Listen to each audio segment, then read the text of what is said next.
This system does not have a digital control. This is a manual system. It does have a variable speed pump, and so you can look here. If you see, you can tell the difference between a variable speed pump and some single speed pump if it has some sort of a brain back here with a flip lid. Okay, this is the particular one's a Hayward brand pump, and then it's going to have a stop and resume button right here that you can hit it. And then this one is also on, so this is the cleaner pump, and this one's also on, so that one's going to be, where is that at? This one, the cleaner pump is usually going to be on. If it's just a manual system like that, the variable speed pump is going to be on, you can stop, resume on the pump itself. The cleaner pump's usually always going to be on some separate timer like this. And then that turns it off. This is on and off. And then how this this particular timer switch is, any of the manual timers that you see, then here's an on and off trippers, okay? So you have to have, one of them says on and one of them says off. See, on and off. That means that you put the on one when you want the system to turn it on, and then off whenever you want it to turn off. You need to make sure that this right here, silver arrow, is pointing towards the correct time. So right now it's about 2 o'clock, so this one is correct. And then I can pull the dial towards me and rotate it around if it's out of sync, and then let it go to 2 p.m. And then also another thing that I can do is I can look in this little area right here. I can look in there and see some gears that are turning. And so I can also stick my finger there. They're really small little plastic gears. It's not going to pinch you or anything. You can look in there and see those gears turning. If for some reason this timer is not keeping time, look and see if those gears are turning. If they are not, then the timer mechanism is bad and we need to replace that. You would send that in on a repair list. But this one is keeping time. It is turning the system off and on as far as the cleaner pump, so we know that this timer is working and it is set to the correct time. So next, I'm going to empty the pump basket.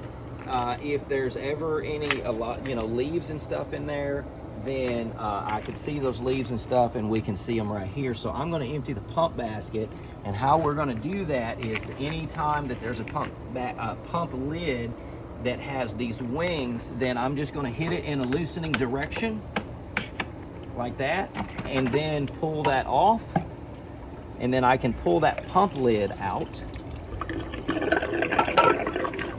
You can see that there's some different stuff there. I'm gonna just tap it in the direction away from the holes.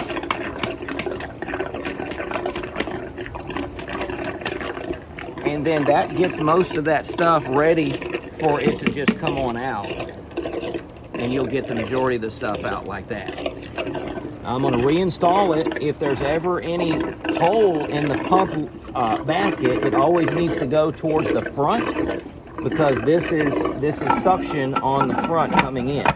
I'll just explain that really quick. Anything in front of the pump, even on cleaner pumps, the suction side is here, so water is coming from here, from the skimmers and the main drain. So those would be your 2 skimmer valves, and then this is the main drain. So this is suction coming into the front of the pump, and then discharge coming out of the back of the pump. So that's how the flow of the water goes. If you're emptying the pump basket, try to do that as fast as you can. Get it, you open it, knock the stuff out, get it put back on, close your lid. Make sure it's off. Make sure it's off too. Yeah. You always make sure, but never open the pump lid unless it's off. You never open the pump lid unless it's off. It could pop off and hit you in the face. So stop the pump anytime you're messing with a pump. Stop it, empty it, put it back together, and get it going again as quickly as you can. In this scenario, then we're specifically, I'm showing you the equipment, so we'll start it up in a minute. Suction goes here, so this is understanding the flow of the system. It comes from the skimmers, the water comes from the skimmers and the main drain. They're going to go into the pump, come out, and then it goes directly to the filter. The filter is this cylindrical thing. Most of the time it's going to be either a diatomaceous earth filter, DE filter, or a cartridge filter. If it does not have a valve, it's very easy to identify what kind of filter it is. First, you can usually look on here and it may have a sticker on the side, but sometimes these stickers fall off and blow away. This one does have the sticker on it, but they're supposed to have a separate sticker saying that it's a cartridge filter, and I think that one's already gone. But nevertheless, the easiest way to identify that is if pipes go in and pipes go out and there's no valve here that says backwash and filter on this valve that would be sitting right here. If it's just a pipe in and a pipe out, that's a cartridge filter. Okay, so we have no ability to backwash a cartridge filter because there's no valve to turn. So this one's a cartridge filter.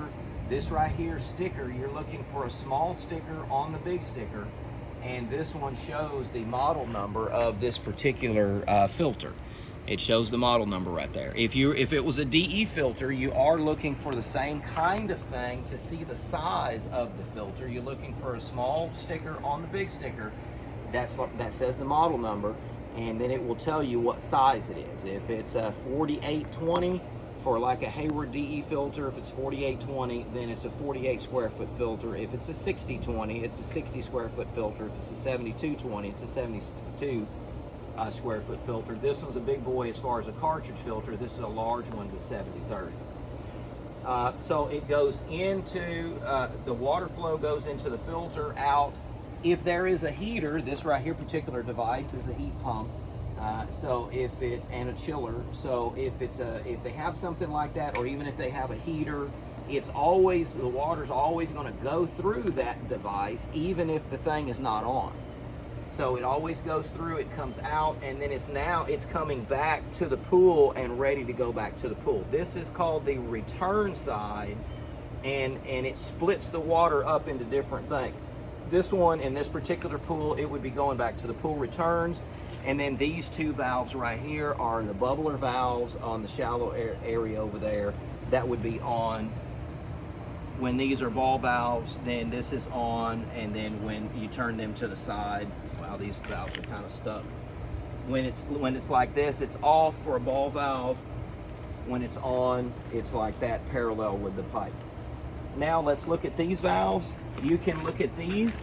On the skimmers, you probably never need to mess with these, but I'll just tell you how to look for these valves. On these, this works different than a ball valve. You have to look at where that section is. It has a little piece in there like this. So whenever I pull this up, this says closed. This is a Hayward type valve, and this says closed. When I pull that up, well, then it says closed. When I face closed towards the pipe, it cuts that pipe off. So I'm in effect cutting that whole skimmer off. These are pool valves, which kind of work opposite from the ball valves. Generally, we're never going to mess with these. Just wanted to explain briefly how to work those. So whenever I turn it to the side, that little piece inside there is off to the side, and it's not actually closing that. That's why both of these skimmers are on here in this position. If I wanted to cut both of the skimmers off on this valve right here, then I would turn it that way. Now I cut both of those skimmers off, and I'm only pulling from the main drain in this particular setup. That's how this is a three-way valve. These are only two-way valves because it doesn't have three sections that's intersecting the pipes. This is a chlorine tower. The water going back to the pool needs to grab some sanitizer. This is a rainbow Pentair tower. We see many of these. We're going to open this up and then put tablets in there. If the chlorine is low, then we're going to increase this dial all the way up to 5. We're going to increase it by 0.5 or 1, all the way up until we get to 5. If we need to do more than that, then we would put an additional floater in the pool, not putting the tablets in the skimmer. If the tower can't keep up and it's giving us everything that it can each week, then you need to put an additional floater in the pool to give more tablets to the pool, especially in the summer, to try to keep up the chlorine to our 5 to 7 range that we want to keep in the summer.